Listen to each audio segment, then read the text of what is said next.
आज हम लोग 11th क्लास की फिजिक्स पढ़ेंगे। 11th क्लास की फिजिक्स में जो सबसे पहला वाला टॉपिक है आपका फिजिकल वर्ल्ड। थोड़ा सा इसके बारे में बात करेंगे।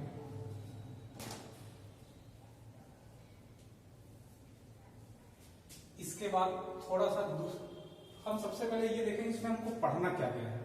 तो एक तो फिजिकल वर्ल्ड में बहुत थोड़ी सी बात हम जानेंगे, बाकी वो थोड़ा थ्योरेटिकल टॉपिक है, उसको आप अपने से भी देख सकते हैं। दूसरा है यूनिट एंड मेजरमेंट।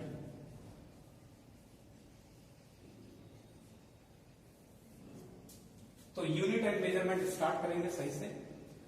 थोड़ा ये बेसिक देख लेते हैं कि हमको 11th क्लास में पढ़ना क्या है। तो 11th क्लास में 2 बुक हैं, उसमें पहली वाली बुक से हम लोगों को पढ़ना है। ये 2 टॉपिक पहले दिए हुए हैं। उसके बाद जो पढ़ना है वो सही से बेसिक फिजिक्स है, उसको हम बोलते हैं मैकेनिक्स। मैकेनिक्स बोलते हैं, ठीक है। मैकेनिक्स के अंदर हमको जो आपके सिलेबस में है, आपके लेवल पे, वो 2 तरीके की चीजें हैं। एक तो काइनेमैटिक्स पढ़ना है और दूसरे को डायनामिक्स कहना है।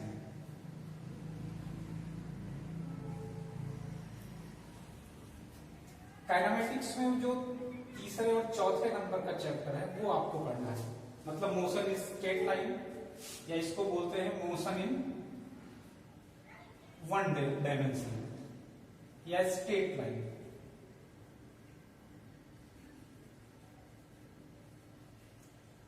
और जो चौथा टॉपिक है वो है चैप्टर मोशन इन प्लेन, मतलब 2D और 3D थोड़ा बात करनी है। डायनामिक्स में जो हम टॉपिक पढ़ते हैं आप में जो है वो 5वां वाला जो चैप्टर है जिसको हम लॉज ऑफ मोशन कहते हैं।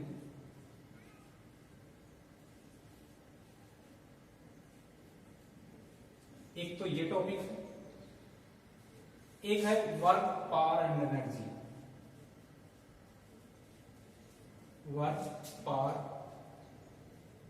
एंड एनर्जी, ठीक। इसी में जो लास्ट टॉपिक है एक और मैकेनिक्स का, इंपॉर्टेंट भी है, रोटेशनल मैकेनिक्स, जिसे आप रोटेशन कहते हो। ये काइनेमैटिक्स और डायनामिक्स में ये टॉपिक हमको पढ़ने, ये आपके 11th क्लास की जो पहली वाली बुक है उनमें है। उसमें एक लास्ट टॉपिक आपको और दिया होगा, ग्रेविटेशन। ग्रेविटेशन के बारे में भी थोड़ा पढ़ना डिटेल में, ठीक है। तो ये 11th क्लास की जो पहली वाली बुक है उसके ये टॉपिक है ना, ये तो पहली वाली बुक में पढ़ना है। इसके बाद जो आपकी सेकंड वाली बुक है, उसको जो हम सेकंड वाली बुक पढ़ेंगे तो डिस्कस करेंगे। उसमें हमको जो पढ़ना है, एक तो थर्मल फिजिक्स पढ़नी है, थोड़ा वेव मैकेनिक्स पढ़ना है, SHM और वेव, और इसके अलावा जो टॉपिक पढ़ने हैं वो फ्लूइड मैकेनिक्स पढ़ना। ये ओवरऑल आपके 11th का सिलेबस है। तो इसमें सबसे पहले थोड़ा सा हम फिजिकल वर्ल्ड के बारे में डिस्कस करेंगे, क्योंकि एक थ्योरेटिकल टॉपिक है, इसमें ज्यादा कुछ नहीं, हल्का हिस्ट्री की बात है कि और फिजिकल वर्ल्ड क्या होता है, फिजिक्स क्या होती है, जो आप लोअर क्लासेस में ऑलरेडी पहले से पढ़े हैं। तो बहुत थोड़ा सा इसमें हमको इन्फॉर्मेशन बतानी है, वो भी नेचर में जो फोर्स है, 4 फोर्स होते हैं 4 तरीके के नेचर में, उनका थोड़ा सा हम आपको व्यू देंगे, बाकी उनको भी डिटेल में पढ़ेंगे। उसके बाद हम यूनिट एंड मेजरमेंट शुरू करेंगे, जो मेन टॉपिक है जिसको पढ़ाना है, जहां से स्टार्ट करनी है, ठीक है। चलिए तो मिटा दे इसे।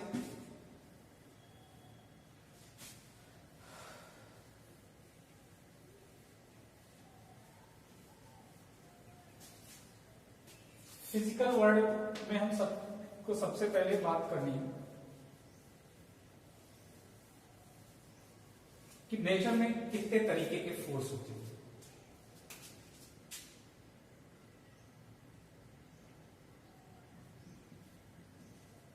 टाइप्स ऑफ फोर्स,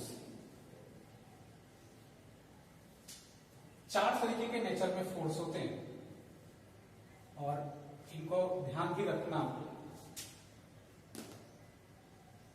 एक तो बहुत ही स्ट्रॉन्गेस्ट फोर्स होता है जिसे हम बोलते हैं स्ट्रॉन्ग न्यूक्लियर फोर्स।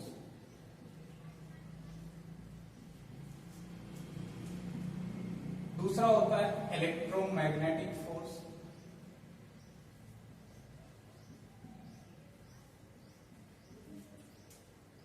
और तीसरा होता है ग्रेविटेशनल फोर्स।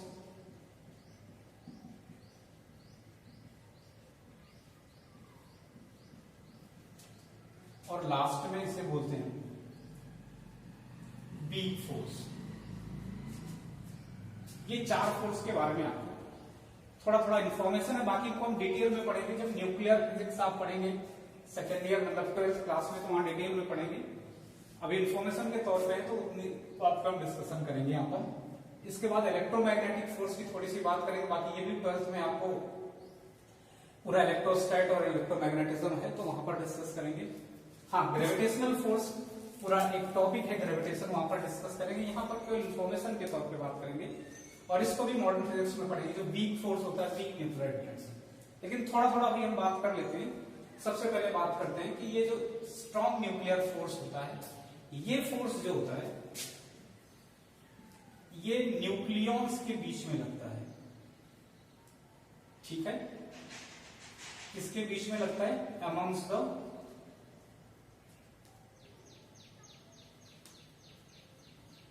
न्यूक्लियॉन्स, मतलब न्यूट्रॉन न्यूट्रॉन के बीच,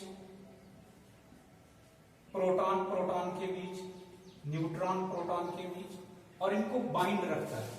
जो न्यूक्लियस एक पर्टिकुलर ऑर्डर में बाइंडेड होता है, बाउंडेड होता है, वो इसी स्ट्रॉन्ग न्यूक्लियर फोर्स की वजह से होता है। ठीक है, ये नेचर का सबसे स्ट्रॉन्गेस्ट फोर्स है, स्ट्रॉन्गेस्ट फोर्स ऑफ नेचर है।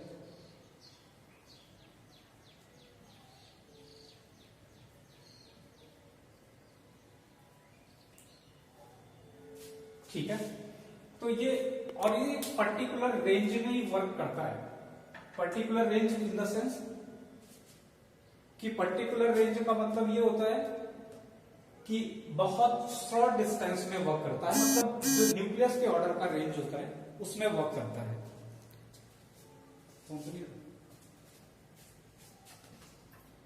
तो neutron neutron, proton proton, neutron proton के बीच में होता है। क्लियर? स्ट्रॉन्गेस्ट फोर्स होता है नेचर का। तो न्यूक्लियस का जो मोस्टली जो न्यूट्रॉन प्रोटॉन और प्रोटॉन ये सब एग्जिस्ट करते हैं न्यूक्लियस के अंदर और वेल बाउंड रहते हैं और एक न्यूक्लियस को फॉर्मेशन करते हैं, उसमें इसका बहुत ही स्ट्रॉन्ग रोल होता है स्ट्रॉन्ग न्यूक्लियर फोर्स का या न्यूक्लियर फोर्स का। इसके बाद इलेक्ट्रोमैग्नेटिक फोर्स की बात करते हैं। तो इलेक्ट्रोमैग्नेटिक फोर्स में ये चार्ज की वजह से फोर्स होता है, आपको पूरा कूलॉम्स लॉ पढ़ना है। चार्ज की वजह से जो फोर्स होते हैं वो रेस्ट चार्ज की वजह से फोर्स, उन्हें हम इलेक्ट्रोस्टैटिक फोर्स या कूलॉम फोर्स बोलते हैं। वो अट्रैक्शन होते हैं, रिपल्सन होते हैं, डिपेंड करता है कि नेचर ऑफ चार्ज क्या है। अगर दोनों चार्ज सेम नेचर के होते हैं तो वो रिपल्सन होते हैं, अपोजिट नेचर के होते हैं तो अट्रैक्शन होते हैं। ये तो है इलेक्ट्रिक फोर्स। इसके बाद यही चार्ज जब रेस्ट में होता है तो ये दोनों फोर्स लगते हैं। जब मोशन में हो जाता है तो मैग्नेटिक फोर्स अराइज होता है, उसे हम इलेक्ट्रोमैग्नेटिक फोर्स या मैग्नेटिक फोर्स कहते हैं। तो ये दोनों इलेक्ट्रोमैग्नेटिक फोर्स में आते हैं। और ये दोनों जो इलेक्ट्रिक फोर्स और मैग्नेटिक फोर्स हैं, ये दोनों आप 12th क्लास में पढ़ेंगे डिटेल में इनकी, बस आपको यहाँ पर इंफॉर्मेशन है। इसके बाद हम बात करते हैं ग्रेविटेशनल फोर्स। ग्रेविटेशनल फोर्स में ये दो मैसिव बॉडी पे लगता है, मतलब दो मास का इंटरेक्शन होता है, ऑलवेज अट्रैक्शन होगा। और ये थोड़ा वीक फोर्स होता है, काफी वीक फोर्स होता है comparison to the electromagnetic force and nuclear force. और ये इवन वीक फोर्स से भी ज्यादा वीक होता है, इस वजह से ये वीकेस्ट फोर्स ऑफ नेचर होता है, सबसे कमजोर फोर्स होता है अमंग द फोर्स। ठीक है, तो कैसा फोर्स होगा ये? Weakest force of nature. और ये बड़ी ह्यूज बॉडी को क्या करता है, आपस में होल्ड करता है। जैसे जो प्लैनेट्स एक दूसरे के इंटरेक्शन की वजह से क्या होते हैं, ये गैलेक्सीज में या यूनिवर्स में इनका जो एग्जिस्टेंस है वो इसी ग्रेविटेशनल फोर्स की वजह से है। और ये वीक फोर्स होता है तो बड़े प्लैनेट को होल्ड करता है, जबकि न्यूक्लियर फोर्स भी बॉडी को होल्ड करता है, लेकिन बहुत मैन्यूट टीवी जैसे न्यूट्रॉन प्रोटॉन, प्रोटॉन न्यूट्रॉन, इनको सबको होल्ड करता है न्यूक्लियस के अंदर। इस वजह से इसका मैग्नीट्यूड बहुत हाई होता है ग्रेविटेशनल फोर्स के कंपेरिजन में। और वीक फोर्स जो होता है, यहां से अगर हम वीक फोर्स की बात करें तो वीक फोर्स जो होता है ये एक टाइप का वीक न्यूक्लियर इंटरेक्शन होता है during the beta decay. It is kind of weak nuclear interaction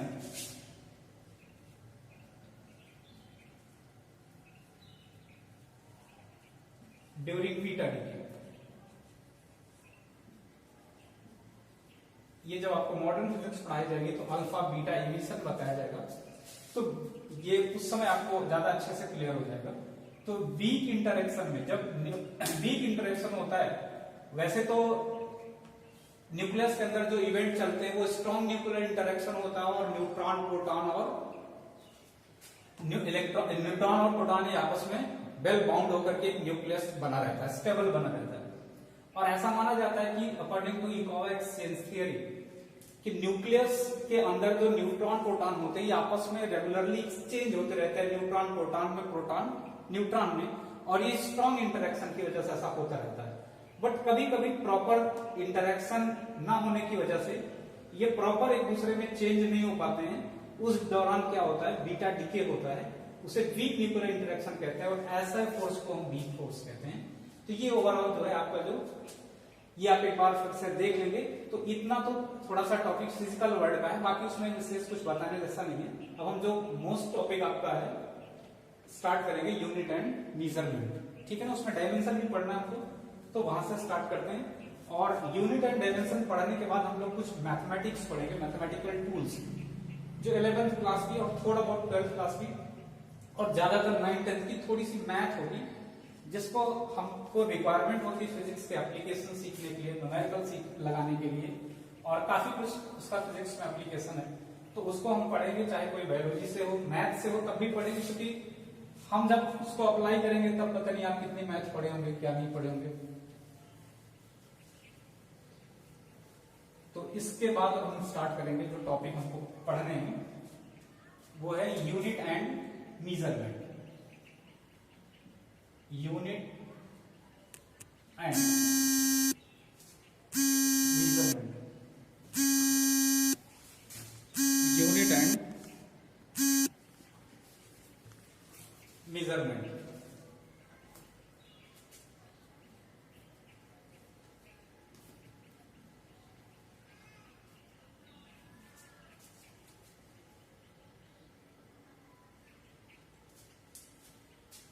सबसे पहले यहां पर हम यूनिट की बात करेंगे. यूनिट क्या है? अगर यूनिट का हम वैसे वर्ड मीनिंग समझे या शाब्दिक अर्थ समझे तो यूनिट का मतलब वन से होता है, यूनिटी से होता है. बट यूनिट यहां पर जो यूज करते हैं वो किसी भी फिजिकल क्वांटिटी को मेजर करने के लिए एक स्टैंडर्ड हम यूज करते हैं, एक मानक यूज करते हैं, एक स्टैंडर्ड यूज करते हैं, एक रेफरेंस यूज करते हैं, उसको हम यूनिट कहते हैं. ठीक है, अब कैसा स्टैंडर्ड होता है, कैसा मानक होता है? जैसे सपोज दैट जो फंडामेंटल फिजिकल क्वांटिटी होती है उनको अगर उनमें से किसी को हमको मेजर करना भी, उनके बारे में हम डिटेल में बताएंगे. पहले जैसे आप मान लीजिए कि ये कोई लेंथ है, इतनी बड़ी लेंथ है और इसको हमको मेजर करना है. अगर इस लेंथ को हमको मेजर करना है तो मेजर करने के बहुत सारे तरीके हैं. जैसे ये पेन है और इस पेन से इसको मेजर करते हैं, ये तो इस पेन से हम इसको कंपेयर करेंगे. ये एक पेन हो गई, दो पेन हो गई और तीन पेन हो गई. ये तो इस डिस्टेंस को हमने क्या मेजर किया? आपको भी इस डिस्टेंस, इस लाइन की जो लेंथ है, लेंथ ऑफ लाइन वो क्या है 3, और उसके बाद आपने क्या लिखा कि 3 पेन है. तो पेन यहां पर क्या है? ये पेन एक तरीके से यूनिट का काम कर रही है कि इसी से हम इसका कंपैरिजन कर रहे हैं लेंथ का. समझ में आ रहा कि यूनिट क्या होती है? यूनिट एक रेफरेंस है जिससे हम किसी भी फिजिकल क्वांटिटी के measure during the measurement compare करते हैं उसको, तो उसे हम क्या बोल देंगे? यूनिट कहेंगे. अब इस यूनिट में अब ऐसा तो है नहीं कि हम यूनिट किसी भी चीज को बोल देंगे. जैसा क्या है कि हमने पेन कहा तो पेन से जो सेंस निकल रहा है, किसी भी मेजरमेंट, किसी भी लेंथ को मेजर करने के लिए अगर हम पेन का यूज करें तो आप में पेन के भी बहुत डिफरेंट सेंस निकलते हैं। कोई छोटी पेन होगी, कोई बड़ी पेन होगी, 5 रुपए वाली कोई दूसरी पेन होती, लंबी पेन होगी, पेंसिल होगी, बहुत सारी चीजें हैं। तो हम क्या करते हैं, हर रेफरेंस नहीं, ऐसा रेफरेंस लेते हैं, ऐसा स्टैंडर्ड रेफरेंस लेते हैं जिसका इंटरनेशनल लेवल पे एक्सेप्टेंस हो, जिसको सारे लोग वर्ल्ड में सारे लोग समझें कि हाँ ये जो है अगर हम एक जैसे 1 मीटर बोलते हैं तो 1 मीटर जो होता है उसका पूरा वर्ल्ड 1 मीटर को एक डेफिनेट लेंथ ही समझता है। तो ऐसे तो यूनिट के लिए जो होना चाहिए वो एक कंडीशन होनी चाहिए। उसकी जो कंडीशन है वो ये है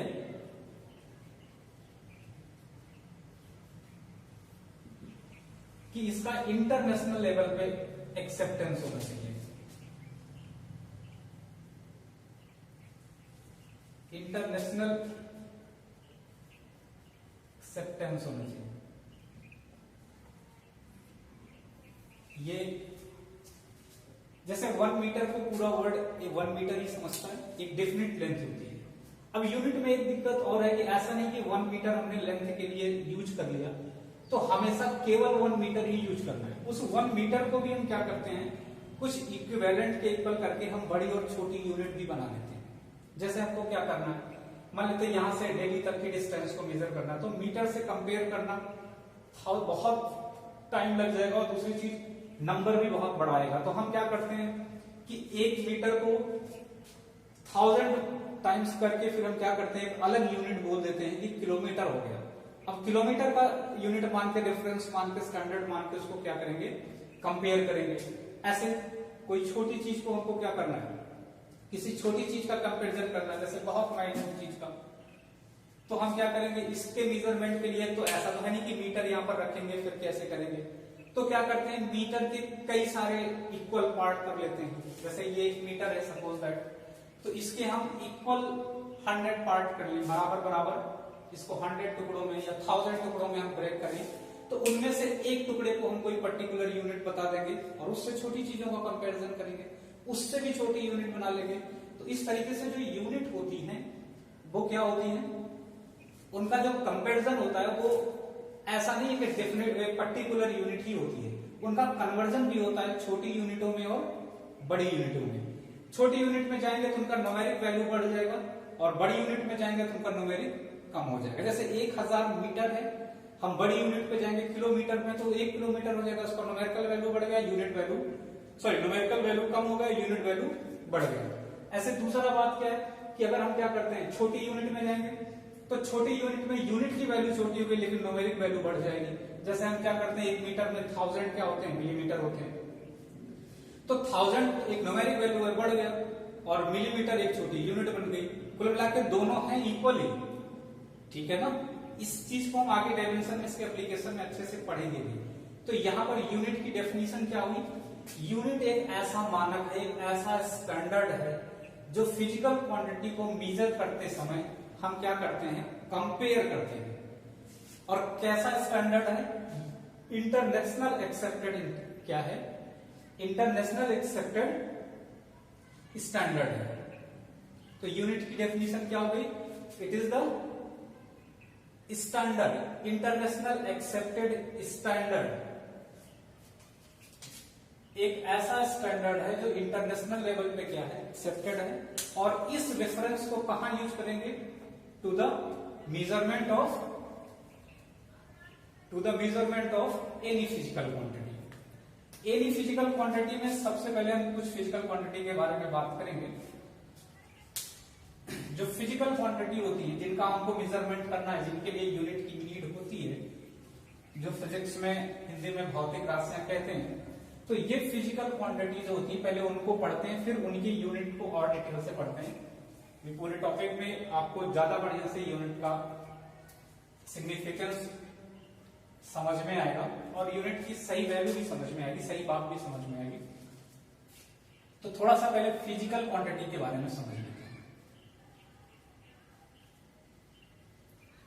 जो फिजिक्स में फिजिकल क्वांटिटी होती है वो बेसिक तो एक ही फंडामेंटली फिजिकल क्वांटिटी होती है और उन्हीं से कुछ डेराइव होके बाद की फिजिकल क्वांटिटी बनती है।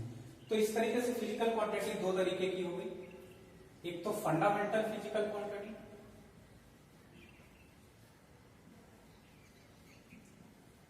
फंडामेंटल फिजिकल क्वांटिटी,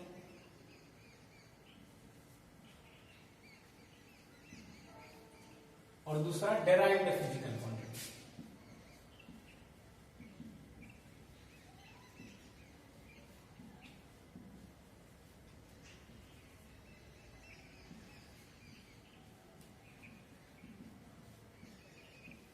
जो फंडामेंटल फिजिकल क्वांटिटी है ये 7 होती है, और सातों में लिख दे रहा हूं। एक होता है मास,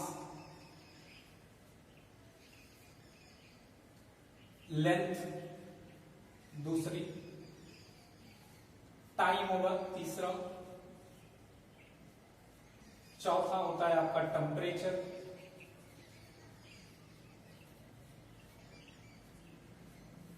पांचवा इलेक्ट्रिक करंट,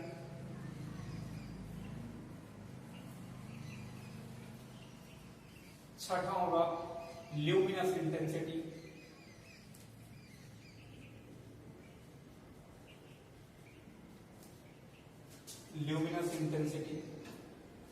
और सातवां जो होता है, यहां पर लिख दे रहा हूं मैं, सातवां होता है अमाउंट ऑफ सब्सटेंस।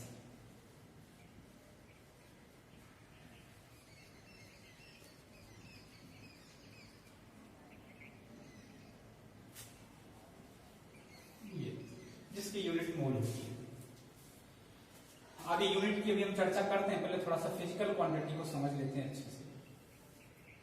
जैसे इसकी जो यूनिट जनरली हम लेते हैं वो इसको किलोग्राम में लिखते हैं, भी आगे बताएंगे क्या है क्या। लेंथ को जनरली मीटर में लिखते हैं, टाइम को सेकंड में, टेम्परेचर को डिग्री सेल्सियस या केल्विन में, इलेक्ट्रिक करंट को एम्पियर में, ल्यूमिनस इंटेंसिटी को कैंडेला, ये इसकी यूनिट होती है। धीरे धीरे आप ऐसे समझते जाएंगे तो बोलते बोलते आप भी यूज टू हो जाएंगे, आपको भी चीजें मालूम हो जाएगी। और इसकी यूनिट होती है भैया मोल। ये जो है बेसिक फंडामेंटल फिजिकल क्वांटिटी है। बाकी जो फिजिकल क्वांटिटी होती है वो इसी से डेराइव्ड होती है, इसी फिजिकल क्वांटिटी से आती है। जैसे अगर हम बात करें इसमें डेराइव्ड फिजिकल क्वांटिटी में, तो इसके अंदर जैसे हमने एरिया ले लिया, तो एरिया क्या है? एरिया लेंथ, कोई एक लेंथ फिर कोई एक लेंथ को मल्टीप्लाई करेंगे तो एरिया आता है, मतलब लेंथ का स्क्वायर। तो लेंथ क्या है? एक फंडामेंटल फिजिकल क्वांटिटी है, और फंडामेंटल फिजिकल क्वांटिटी से ये डेराइव्ड हो रही है। इस वजह से क्या करेंगे? डेराइव्ड कहेंगे, मतलब लेंथ का स्क्वायर हो गया। तो एक टाइप का लेंथ फंडामेंटल है, तो ये इसी से आया हुआ है। ऐसे हम क्या करते हैं, मान लेते हैं जैसे वॉल्यूम है। वॉल्यूम क्या है? लेंथ, ये क्यूब है, ये भी एक टाइप का डेराइव्ड है। ऐसे ये इधर जो फिजिकल क्वांटिटी होती है, अगर आप इनको जानते हैं तो इनकी एक डेफिनेट यूनिट होगी, और इनमें यूनिट के एक बेहतर सिग्निफिकेंस होंगे। बाकी चीजें इन्हीं से, अगर इनकी यूनिट जानते हैं तो इनकी यूनिट अपने आप निकल आएगी। जैसे आप लेंथ की यूनिट जानते हैं तो एरिया की यूनिट अपने आप उसी के स्क्वायर से आ जाएगी। आप लेंथ की यूनिट जानते हैं तो वॉल्यूम की यूनिट अपने आप उसके क्यूब से आ जाएगी। जैसे हम बात करते हैं कि velocity is a type of derived physical quantity, then what will be the unit of velocity? अब वेलोसिटी समझे क्या होता है? Velocity is equal to displacement upon time. अभी आगे ये सब चीजें आप पढ़ेंगे, अभी रटना नहीं इनको किसी चीज को। डिस्प्लेसमेंट अपॉन टाइम का मतलब ये हुआ कि डिस्प्लेसमेंट की जो यूनिट होगी वो लेंथ की यूनिट होगी, काइंड ऑफ लेंथ। तो ये हो जाएगा आपका metre, and time is also fundamental physical quantity. Then velocity will comes after division of two fundamental physical quantity, length and time. That's why its unit is unit of length upon unit of time. तो इसे भी हम क्या कहेंगे? हमको अगर length की unit मालूम है, टाइम की यूनिट मालूम है, तो डेराइव्ड की यूनिट आ ही जाएगी। तो यहां से एक चीज ये समझ में आती है कि जितना अच्छे से हम फंडामेंटल फिजिकल क्वांटिटी के बारे में जान जाएंगे, उसकी यूनिट के बारे में जान जाएंगे, उसका जितने अच्छे से ट्रीटमेंट जानेंगे, तो डेराइव्ड तो अपने आप आ जाएंगे, और चीजें हम इनको रेगुलर पढ़ते भी रहेंगे। जैसे यहीं पर एक चीज आता है आपका एक्सेलरेशन। अगर एक्सेलरेशन की बात करते हैं तो एक्सेलरेशन होता है वेलोसिटी अपॉन टाइम। ये भी एक टाइप का डेराइव्ड फिजिकल क्वांटिटी है। तो वेलोसिटी कहां से आई? वेलोसिटी डिस्प्लेसमेंट अपॉन टाइम से आई, तो ये वैसे डिस्प्लेसमेंट अपॉन टाइम था और अपॉन में फर्दर टाइम हो गया, तो ये हो जाएगा डिस्प्लेसमेंट अपॉन टाइम का स्क्वायर, मतलब लेंथ अपॉन, तो लेंथ की यूनिट अपॉन टाइम के स्क्वायर की यूनिट, ये कर देंगे तो एक्सेलरेशन की यूनिट आ जाएगी। तो कुल मिला के हमको जो अभी बेसिक तौर पे समझने, सारी फंडामेंटल फिजिकल क्वांटिटी रटनी नहीं है, बस हमको ये मालूम होना चाहिए कि जो फंडामेंटल फिजिकल क्वांटिटी साथ हैं, इनके अलावा जो फिजिकल क्वांटिटी आएंगी वो इनके कैसे आएंगी, डेरिवेशन से आएंगी, इन्हीं में से कुछ किया जाएगा, चाहे इन दोनों को मल्टीप्लाई किया जाए, चाहे इनका प्रोडक्ट किया जाए, मतलब चाहे इनके स्क्वायर का प्रोडक्ट किया जाए, चाहे इनको डिवाइड करा जाए, इनसे हम क्या करेंगे, डेराइव्ड क्वांटिटी को निकालेंगे। नोट कर लीजिए इसे।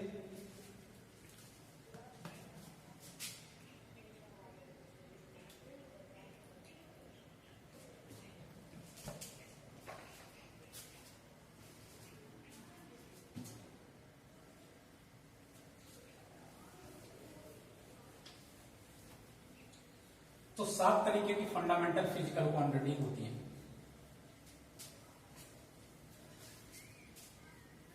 और सातों की अपनी एक डेफिनेट यूनिट होगी। तो पहले हम फंडामेंटल फिजिकल क्वांटिटी को लिखते हैं, फिर उनकी यूनिट को लिखते हैं, और आप जितना जल्दी इनसे सातों से परिचित हो जाएंगे वो ज्यादा बेहतर होगा आपके लिए। तो सबसे पहले एक तरफ हम इधर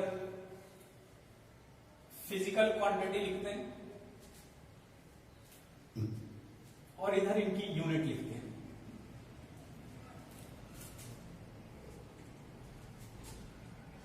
जैसे अगर हमने बात करी मास की, तो मास की एक पर्टिकुलर यूनिट होती है जिसे हम किलोग्राम कहते हैं, केजी से रिप्रेजेंट करते हैं। होती इनकी और भी यूनिट है, ग्राम है वो इससे छोटी यूनिट होती है। दूसरा जो है आपका लेंथ है, लेंथ की जो यूनिट होती है वो एक यूनिट होती है जिसे हम मीटर कहते हैं, स्मॉल एम से रिप्रेजेंट करते हैं। टाइम है, टाइम की जो यूनिट होगी वो सेकंड भी होती है, मिनट भी होती है, आवर भी होती है, लेकिन हम जनरली सेकंड ले रहे हैं। इसके बाद आपका इलेक्ट्रिक टेम्परेचर है,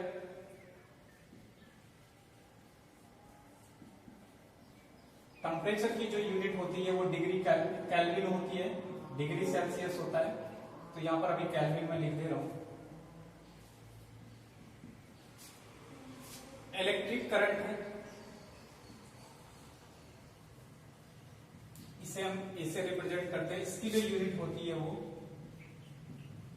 एम्पियर।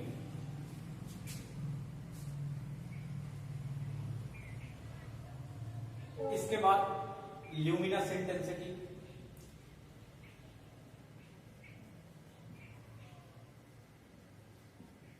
इसकी यूनिट हो गई कैंडेला।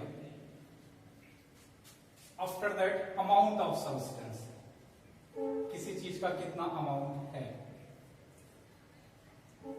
और इसकी जो यूनिट होगी वो मोल होती है। इसको बेहतर ढंग से आप केमिस्ट्री में पढ़ेंगे डिटेल में, यहां थोड़ा सा केवल हमको बात करनी। तो ये 7 फंडामेंटल फिजिकल क्वांटिटी हैं जिनकी खुद की एक डेफिनेट यूनिट होती है, और बाकी जो होंगी वो क्या होंगी, डेराइव्ड फिजिकल क्वांटिटी होंगी, उनकी यूनिट इनकी से डेराइव्ड होगी। और अगर इक्वल यूनिट वाली दो चीजें होंगी और डिवीजन में आएंगी तो कैंसिल होकर हो सकता है वो यूनिट लेस भी हो जाए। ऐसी भी फिजिकल क्वांटिटी एग्जिस्ट करती हैं, सबकी डिटेल में आगे आप जैसे फिजिक्स पढ़ते जाएंगे सबको अच्छे से जानते जाएंगे। इन 7 फिजिकल क्वांटिटी जो फंडामेंटल है, इनके अलावा 2 ऐसी फिजिकल क्वांटिटी होती हैं जिन्हें हम फंडामेंटल के अंदर तो नहीं रखते हैं, लेकिन उनकी खुद की एक डेफिनेट यूनिट होती है। हालांकि वो डायमेंशनलेस होते हैं, आगे उन सब बातों पर हम चर्चा करेंगे, लेकिन 2 ऐसी फिजिकल क्वांटिटी होती हैं जिनकी खुद की डेफिनेट यूनिट और होती है। तो 7 के अलावा 2 और हमको याद रखने पड़ेंगे, टोटल 9 याद रखने पड़ेंगे। तो ये 8वां, आप इसे फंडामेंटल नहीं कहेंगे, लेकिन हम इसे ये बोल देते हैं कि एक अलग से जो 2 फिजिकल क्वांटिटी होती हैं उनमें पहला है एंगल, जिसे एंगुलर डिस्प्लेसमेंट कहते हैं, इसे हम थीटा से रिप्रेजेंट करते हैं। और इसकी जो यूनिट होती है, अगर इसके यूनिट की बात करें तो वो होती है रेडियन।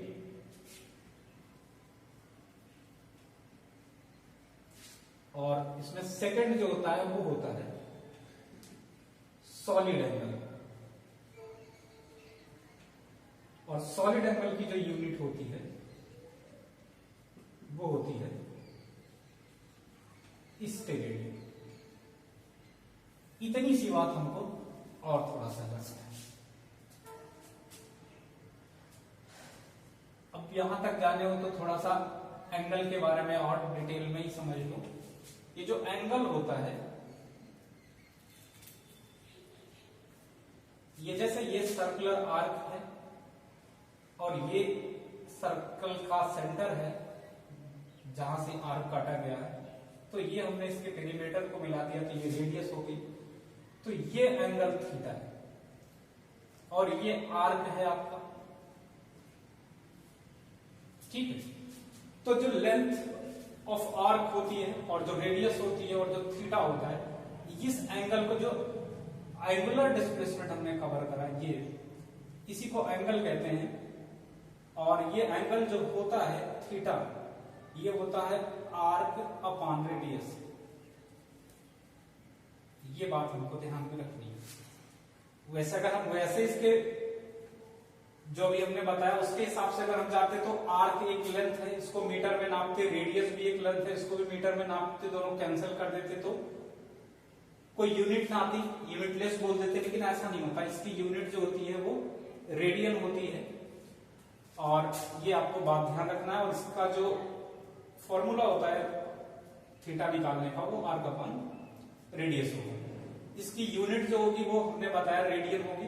थोड़ा सा और ये ध्यान रखना कि पाई रेडियन में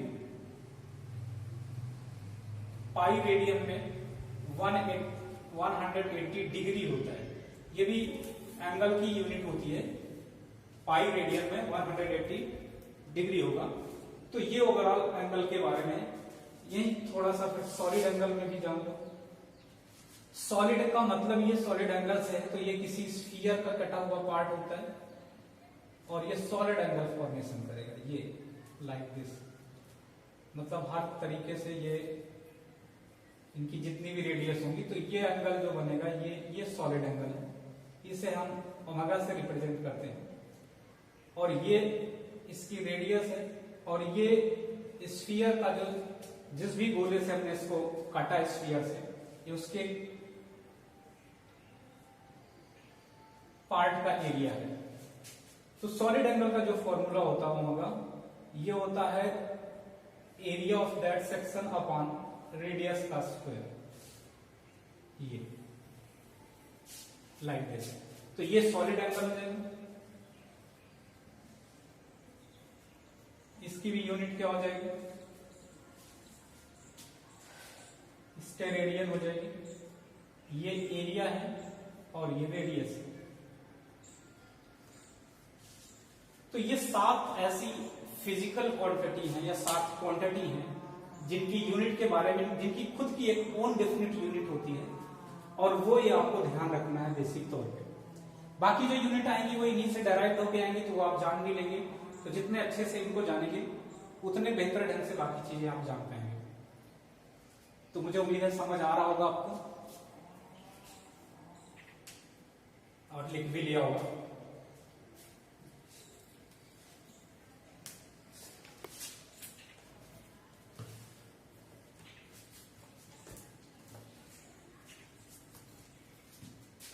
तो आगे बढ़ते हैं।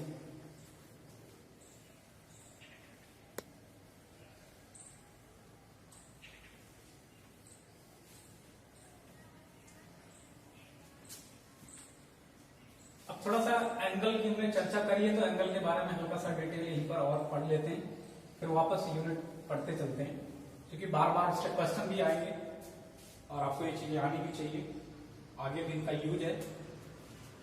तो एंगल में एक बात ये समझनी है कि जो पाई रेडियन होता है इसमें 180 डिग्री होती है, या हम ये बोल सकते हैं 180 डिग्री में क्या हो जाएगा, पाई रेडियन। तो 1 डिग्री में कितने रेडियन हो जाएंगे, पाई अपान 180, ये रेडियन में आ जाएगा। इससे आप क्या होगा, किसी पर्टिकुलर एंगल को रेडियन में कन्वर्ट कर पाएंगे। तो थीटा डिग्री में कितने रेडियन होंगे ये निकालना हो आपको, तो पाई अपान 180 इंटू थीटा, ये रेडियन में आ जाएगा।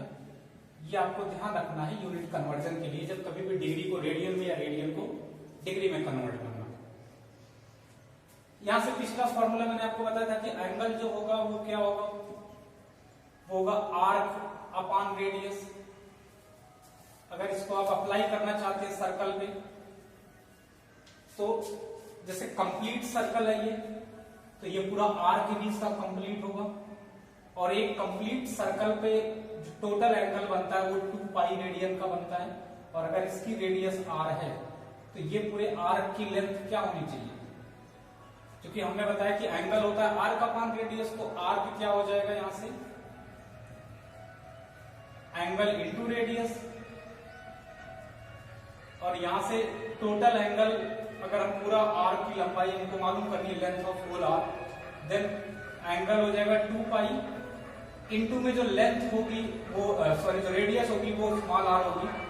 तो आप पढ़ते भी हो आर्क जो होता है किसी कंप्लीट सर्कल का वो होता है 2 pi R. 2 pi R is the length of whole complete circle. ऐसे हाफ सर्कल अगर आपसे पूछा जाएगा कि ये हाफ सर्कल है, जिसे सेमी सर्कल या हेमी सर्कल कहते हैं, ये इसका सेंटर है ये, और ये इसकी रेडियस है, तो इतनी लेंथ आपसे पूछी जाए कि ये हाफ सर्कल के आर्क की लेंथ क्या होगी, तो हाफ सर्कल पे जो एंगल भी बनेगा वो भी 2 पाई के बजाय क्या बनेगा, पाई बनेगा। तो यहां से इसकी आर्क की लेंथ क्या हो जाएगी, ये भी आर्क क्या हो जाएगा एंगल इंटू रेडियस। तो यहाँ पर एंगल रेडियन में क्या हो जाएगा, हाँ एंगल को रेडियन में ही रखना इस फॉर्मूले में, तो पाई रेडियन हो जाएगा और इंटू में ये क्या हो जाएगा आर, तो इसे हम पाई आर लिख देंगे सीधे, तो आर्क की लेंथ यहाँ पर पाई आर आ जाएगी। ऐसे अगर हम क्वार्टर सर्कल की बात करते हैं, क्वार्टर सर्कल की बात करते हैं, तो ये आपका होगा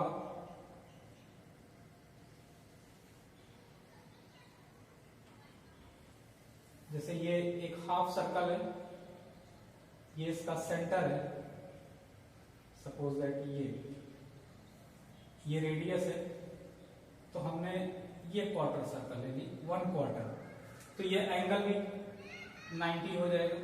ये दोनों बराबर है, थोड़ा सा फिर अगर सिमेट्रिकल है, ये 90 डिग्री या 90 डिग्री को ही हम क्या करते हैं पाई/2 रेडियन कहेंगे।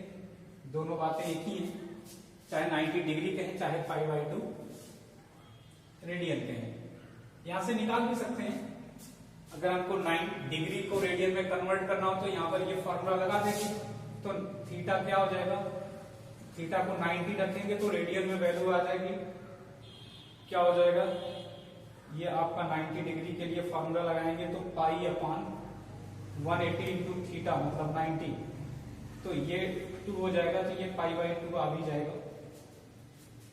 अब तो इसका क्या आर्क हो जाएगा, इसके आर्क की लेंथ हो जाएगी पाई/2 इंटू आर या पाई r/2। तो इस तरीके से किसी पर्टिकुलर एंगल के लिए थीटा एंगल है 30 डिग्री है, तो उसका भी हम कैलकुलेट कर सकते हैं। तो ये आपका क्या है कि हम कैसे कैलकुलेट करेंगे किसी एंगल को, क्योंकि आगे सर्कुलर मोशन पढ़ना फिजिक्स में और बहुत सारी चीजें डिटेल में पढ़नी, तो वहां बार बार नहीं बताई जाएंगे। आपको जो चीजें बताई जा रही है आप इनको जो है अभी से समझते चले, एक एक चीज लिख लिया होगा। चलिए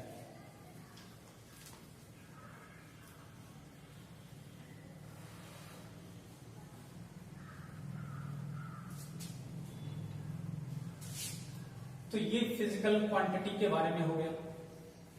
अब इनकी यूनिट फिर से वापस हमने सातों की अपनी एक डेफिनेट यूनिट बताई कि इन सातों की अपनी एक डेफिनेट यूनिट होगी जो एक फिक्स स्टैंडर्ड पे इनका कंपैरिजन करते हैं। अब इन फिजिकल क्वांटिटी को अलग अलग यूनिट सिस्टम में भी हम रखते हैं एक टाइप से, जिसे हम यूनिट सिस्टम कहते हैं। क्या होता है यूनिट सिस्टम, पहले ये समझिए। जो यूनिट सिस्टम है मतलब कुछ ऐसा सिस्टम है जिसमें कुछ पर्टिकुलर फंडामेंटल फिजिकल क्वांटिटी को लेते हैं और उनकी यूनिट एक फिक्स यूनिट में रखते हैं तो उसको उस पर्टिकुलर सिस्टम की यूनिट सिस्टम कहते हैं। जैसे बात करेंगे भी लिखेंगे तो आपको ज्यादा अच्छे से समझ में आएगा। जैसे एक यूनिट सिस्टम है जिसे हम कहते हैं MKS, एक दूसरा यूनिट सिस्टम है जिसे हम कहते हैं CGS, एक तीसरा यूनिट सिस्टम है जिसे हम कहते हैं FPS। ये 3 तरीके के यूनिट सिस्टम है। MKS का मतलब यह है, देखो ये जो 7 फंडामेंटल फिजिकल क्वांटिटी मैंने आपको बताई है, उनमें से जो 3 फंडामेंटल फिजिकल क्वांटिटी हैं, खास करके मास, लेंथ एंड टाइम, ये रेगुलर यूज में है। ये बहुत ज्यादा मैकेनिक्स में हमेशा यही आएगी। बाकी चीजें तो टाइम टू टाइम आएंगी। जब थर्मल फिजिक्स पढ़ाएंगे तो टेम्परेचर की बात करेंगे, अन्यथा नहीं करेंगे। जब आपको करंट इलेक्ट्रिसिटी पढ़ाई जाएगी या सेकंड पेपर में 12th में पढ़ेंगे तो आप करंट की बात करेंगे। जब थोड़ा सा लाइट वाले टॉपिक में जाएंगे तो वहां पर ऑप्टिक्स में तो हम इसकी लुमिनस इंटेंसिटी की बात करेंगे। अमाउंट की बात ज्यादातर केमिस्ट्री में करते हैं। तो जो ज्यादातर बातें फिजिक्स में 90% टाइम होंगी वो इन 3 पे होंगी, मास, लेंथ और टाइम पे, जिसे आप MLT भी शॉर्ट में कहते हो। तो ये MLT वाली जो 3 चीजें हैं, इनके बिहाफ पे ये बनाया भी गया। MKS उस यूनिट सिस्टम को कहते हैं जिसमें ये आपका जो मास वाला टर्म है इसको हम किलोग्राम में लेते हैं, लेंथ वाले टर्म को मीटर में लेते हैं और टाइम को सेकंड में लेते हैं। तो ऐसे यूनिट सिस्टम को हम क्या बोलते हैं? MKS।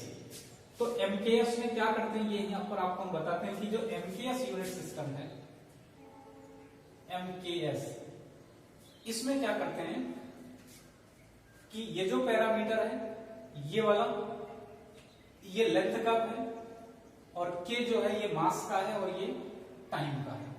मतलब अगर हमको लेंथ रखनी है तो लेंथ को हम रखते हैं मीटर में,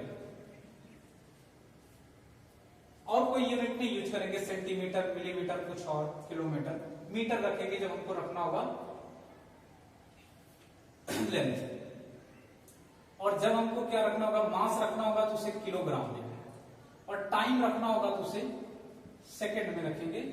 तो ये MKS यूनिट सिस्टम है। मतलब ये हुआ कि ये लेंथ की यूनिट है, ये मास की यूनिट है और ये टाइम की यूनिट है।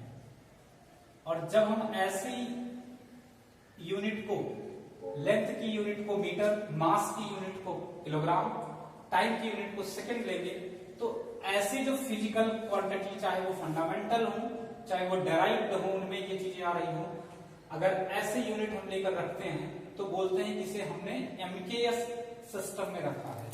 तो ये टाइप का MKS यूनिट सिस्टम के अकॉर्डिंग होगा। दूसरा, अगर हमने लेंथ को सेंटीमीटर में रख दिया, सपोज दैट लेंथ को कहां रख दिया? सेंटीमीटर में, मास को रख दिया ग्राम में और टाइम को रख दिया सेकंड में, तो ऐसे यूनिट सिस्टम को अपन लोग बोलेंगे कि ये है CGS। इसे CGS कहेंगे। चाहे किसी मास की फंडामेंटल फिजिकल क्वांटिटी को ग्राम में रख दें, या कोई डेराइव्ड फिजिकल क्वांटिटी हो जिसमें मास, लेंथ, टाइम आ रहा हो, तो वहां पर हम उनमें क्या करेंगे, एक को लेंथ को सेंटीमीटर में, मास को ग्राम में, टाइम को सेकंड में रखेंगे। तो ऐसे यूनिट सिस्टम को हम क्या कहेंगे? CGS कहेंगे। और लास्ट वाला जो है आपका FPS, उसमें लेंथ को हम फुट में रखते हैं। हो सकता है ये नाम आपने सुना भी होगा। ये फुट होता है और इसको पाउंड में रखते हैं, मास को, और टाइम अगेन सेकंड, टाइम सब में सेकंड में ही होता है, तो इसे फुट पाउंड सेकंड कहते हैं। FPS यूनिट सिस्टम कहते हैं, FPS।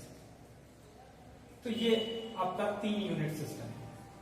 इसके अलावा भी एक यूनिट सिस्टम होता है जिसे हम SI यूनिट सिस्टम कहते हैं, और इसके बारे में बहुत डिटेल में आगे हम थोड़ा सा बताएंगे भी, लेकिन अभी इतना जान लीजिए कि SI यूनिट सिस्टम जो है वो एक टाइप का MKS ही है। ये भी क्या है? एक टाइप का MKS ही है। बस इसमें क्या है कि कुछ डेराइव्ड फिजिकल क्वांटिटी को भी हम क्या करते हैं, एक सिंगल यूनिट बोल देते हैं। जैसे थोड़ा सा बेसिक तौर पे हम हल्का सा बता देते हैं, हिंट दे देते हैं, बाकी आगे बात करेंगे SI की। जैसे फोर्स क्या है, ये बेटा एक डेराइव्ड फिजिकल क्वांटिटी है, जो किन किन फिजिकल क्वांटिटी से बना हुआ, अगर फोर्स की बात करें तो ये होता है मास इनटू एक्सेलरेशन, और मास इनटू एक्सेलरेशन की बात करें तो mass itself at fundamental physical quantity and acceleration further formed by the displacement, या आप ये बोल सकते हो वेलोसिटी अपॉन टाइम। आगे ये सब चीजें, ये वर्ड, ये टर्म काइनेमेटिक्स में बहुत अच्छे से पढ़ाए जाएंगे, या इसी को हम और अच्छे से कहें तो वेलोसिटी क्या होता है, डिस्प्लेसमेंट अपॉन टाइम, तो हम इसे लिख सकते हैं मास अपॉन ये टाइम तो होगा ही होगा, और वेलोसिटी को लिख देंगे डिस्प्लेसमेंट अपॉन टाइम, तो नीचे टाइम का स्क्वायर ऊपर लेंथ, तो हम इसे ये बोल सकते हैं कि ये मास हो गया, ये हो गया आपका लेंथ अपॉन में टाइम का स्क्वायर। ये फोर्स की यूनिट अगर हमको रखना पड़े तो फोर्स की यूनिट को हम एमकेएस में क्या रखेंगे, ऐसा लिख सकते हैं कि ये किलोग्राम हो गया मास, लेंथ हो गया मीटर, तो kilogram metre per second square, ये एमकेएस में यूनिट हुई। इसी इतनी वैल्यू को हम एक अलग टर्म यूज कर देते हैं on the basis of name of scientist, इसे क्या बोलेंगे, it is called Newton, 1 Newton. Then 1 kilogram metre per second square is equal to 1 Newton. तो ऐसे बहुत सारी चीजों को हम क्या करते हैं, एसआई अजम्पशन के अंडर में क्या करते हैं, उसे एक पर्टिकुलर यूनिट बोल देते हैं। जैसे वर्क डन है तो वर्क डन की यूनिट होती है, हम एसआई में ही सारी वैल्यू, सॉरी एमकेएस में ही सारी वैल्यू लिखते हैं, लेकिन उसे क्या बोल देते हैं कि 1 जूल हो गया, तो उसे हम एसआई टर्म कह देते हैं। ये आगे इसके बारे में हम डिटेल में बताएंगे भी आपको। अभी हमने शुरुआत करी है, अभी आप जो टर्म सुनते चल रहे हैं इनको सुनिए, समझिए अच्छे से, धीरे धीरे ये चीजें बहुत डिटेल में आपको समझ में आएंगी, क्योंकि इनको कई बार आपको पढ़ना, ये टर्म कई बार आप सुनेंगे, और कुछ चीजें तो अब इनमें से आप पहले भी पढ़ चुके होंगे अर्लियर क्लासेस में, लोअर क्लासेस में, तो ये भी उतना कुछ विशेष है नहीं। जो कॉन्सेप्ट वाली बातें वो आगे से स्टार्ट होगी जब हम काइनेमेटिक्स स्टार्ट करेंगे वहां से, और वहां से आपको बहुत ही सिंसियरली पढ़ना है। अभी तो ये कुछ ऐसी बातें जिनको आपने भी कहीं ना कहीं सुन रखी है, पढ़ रखी है डिटेल में। आई थिंक हो गया होगा।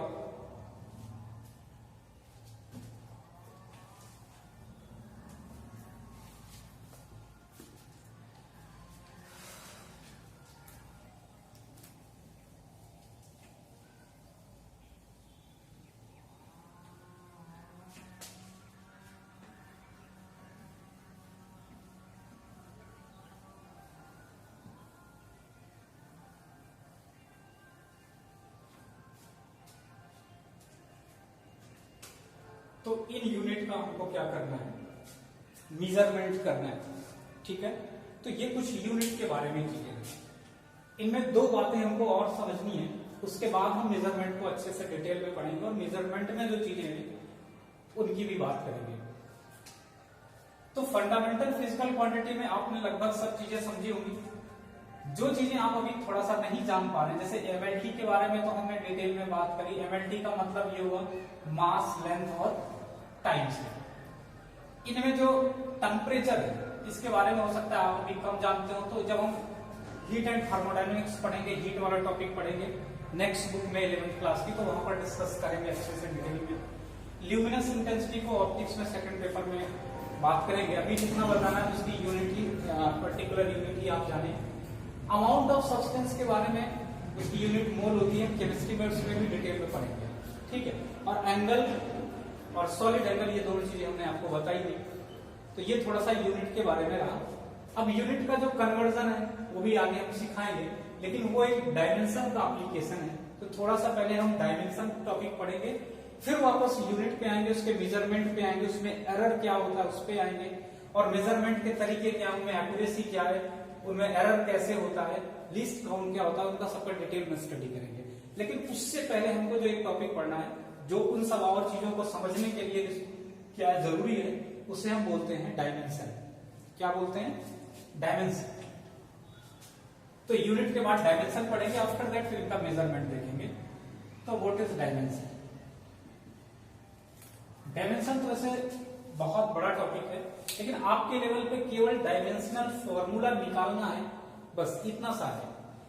बाकी डायमेंशन का मतलब ये होता है कि कोई भी जो फिजिकल क्वांटिटी है, उस फिजिकल क्वांटिटी का मतलब समझने के लिए हम उसकी डायमेंशन को बिना समझे, जिसे कहते नहीं कि इसका क्या शेप है और क्या डायमेंशन है, तो उसके डायमेंशन को समझने के लिए हम ये समझते हैं कि वो किन किन फिजिकल क्वांटिटी पे डिपेंड करता है और कैसे डिपेंड करता है। जैसे किसी चीज का अगर हम बात करते हैं कि कोई चीज की वेलोसिटी है, तो वेलोसिटी कह देने से हम सारी बात उसकी नहीं समझ पा रहे, लेकिन अगर वेलोसिटी की डायमेंशन को देखें तो इसकी जो डायमेंशन है वो लेंथ की डायमेंशन पे डिपेंड करेगा, टाइम की डायमेंशन पे डिपेंड करेगा।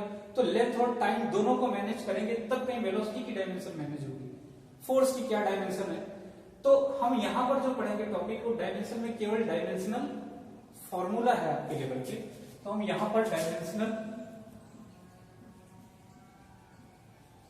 फॉर्मूला पढ़ेंगे। अभी इंजीनियरिंग वगैरह में डायमेंशन पे डिटेल में, मैकेनिक्स में जो मैकेनिकल इंजीनियर होते हैं उन पे डायमेंशन पे ही, वो कार की कैसे डायमेंशन बनेगी, बाइक की कैसे बनेगी, आगे से क्या कट होना चाहिए, कितनी एयर काटनी चाहिए, ये सब चीजें डिटेल में वहां पर होती हैं। अभी हमको सिर्फ 11th की बात करनी है, थोड़ा बहुत इंजीनियरिंग मेडिकल के जो क्वेश्चन हो सके हल्का फुल्का उन पे करना है, बस उतने के लिए। तो डायमेंशनल फॉर्मूला पढ़ना है। अब डायमेंशनल फॉर्मूला किसी चीज के लिखने के लिए जो हम इंडिकेशन यूज करते हैं, वो एक ऐसे स्क्वायर ब्रैकेट बनाते हैं। ये किसी चीज के, किसी भी फिजिकल क्वांटिटी के डायमेंशन लिखने के लिए इसका हम यूज करते हैं। इसको बोलते हैं कि ये डायमेंशनल फॉर्मूला है। ये केवल एक टाइप का रिप्रेजेंटेशन है। जैसे कोई physical quantity suppose that P है, तो डायमेंशन ऑफ P हम कैसे लिखेंगे, मतलब डायमेंशनल फॉर्मूला ऑफ P लिखना है, dimensional formula of P physical quantity, कोई फिजिकल क्वांटिटी P है, तो इतना बड़ा लिखने के बजाय हम इसको ऐसे लिखेंगे और समझेंगे भी कि ऐसा लिखा हो तो हम समझ लेंगे कि क्या है, डायमेंशन ऑफ P लिखने जा रहे हैं। ठीक है। अब डायमेंशन ऑफ किसी भी चीज के डायमेंशनल फॉर्मूला को लिखने के लिए अगर आपको वही फिर से बात, जितना अच्छे से आप फंडामेंटल फिजिकल क्वांटिटी जानते हैं उतना बढ़िया से डायमेंशन भी लिख पाएंगे।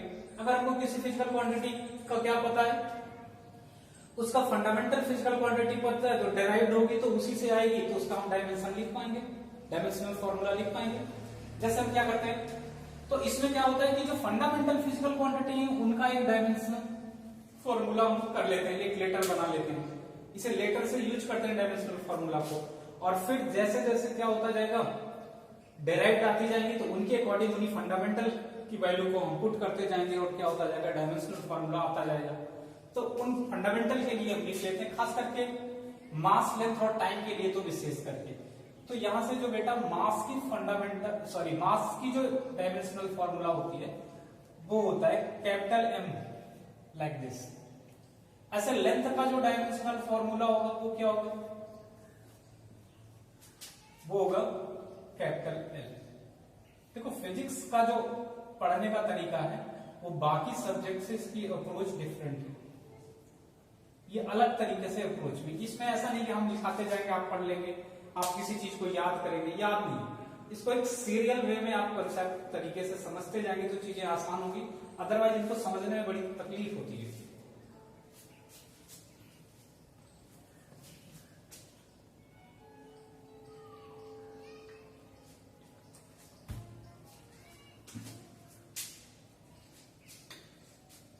ये लेंथ का हो गया,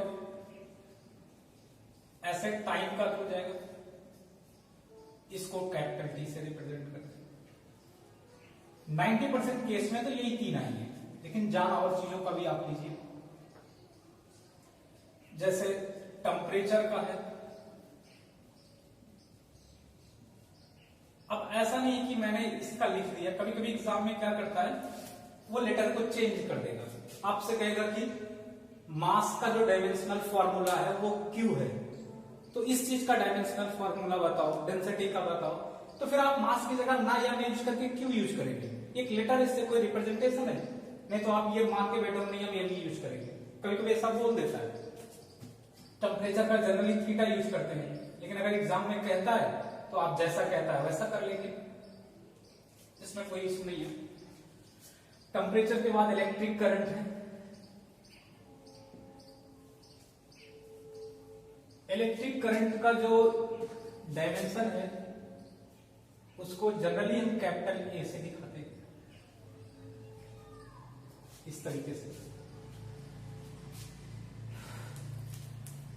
इसके बाद आपका आता है ल्यूमिनस इंटेंसिटी।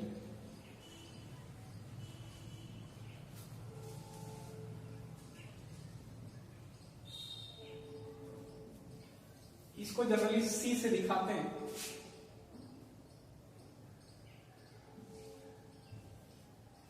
और कभी कभी इसमें इंडिकेशन चेंज भी करता है, तो जैसा होगा वैसा आप कर लेंगे।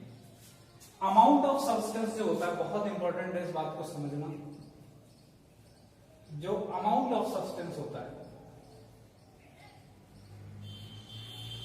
इसकी यूनिट तो जरूर होती है, अमाउंट ऑफ सब्सटेंस की। इसकी यूनिट मैंने आपको बताई थी कि इसकी यूनिट होती है मोल, लेकिन बेटे इसकी डायमेंशन नहीं होती, क्योंकि जो अमाउंट होता है, जो मोल होता है, वो मास अपान मोलर मास आगे आप पढ़ेंगे, या कोई फिक्स नंबर होता है, तो ये दोनों कैंसिल हो जाएंगे। तो ये इसका जो यूनिट आएगा वो 1 आएगा। अगर डायमेंशन लेते हैं तो मास का डायमेंशन अपान मास का डायमेंशन, तो इसे बोलते हैं कि ये डायमेंशन लेस होती है, इसका कोई भी डायमेंशन नहीं होता है। तो एग्जाम में ऐसे भी क्वेश्चन आए कई बार, ये डायमेंशन लेस फिजिकल क्वांटिटी है।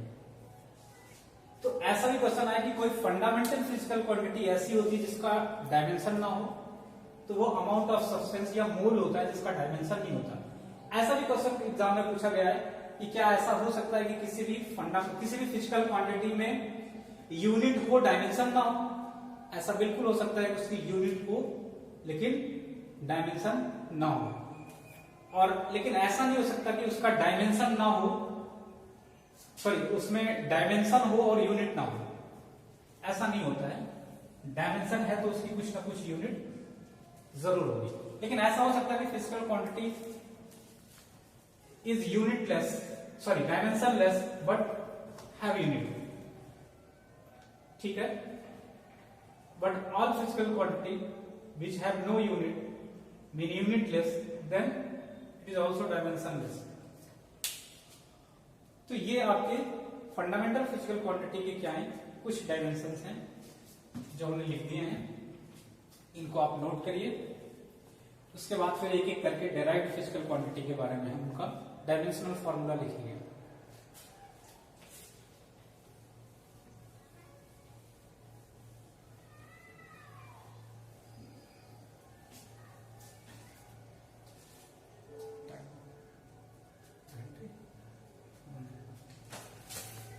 इसके बाद अब इसके आगे हम लोग और जो डेराइव्ड फिजिकल क्वांटिटी में डायमेंशन है उसको फिर नेक्स्ट कंसेप्ट स्टार्ट करते हैं आगे।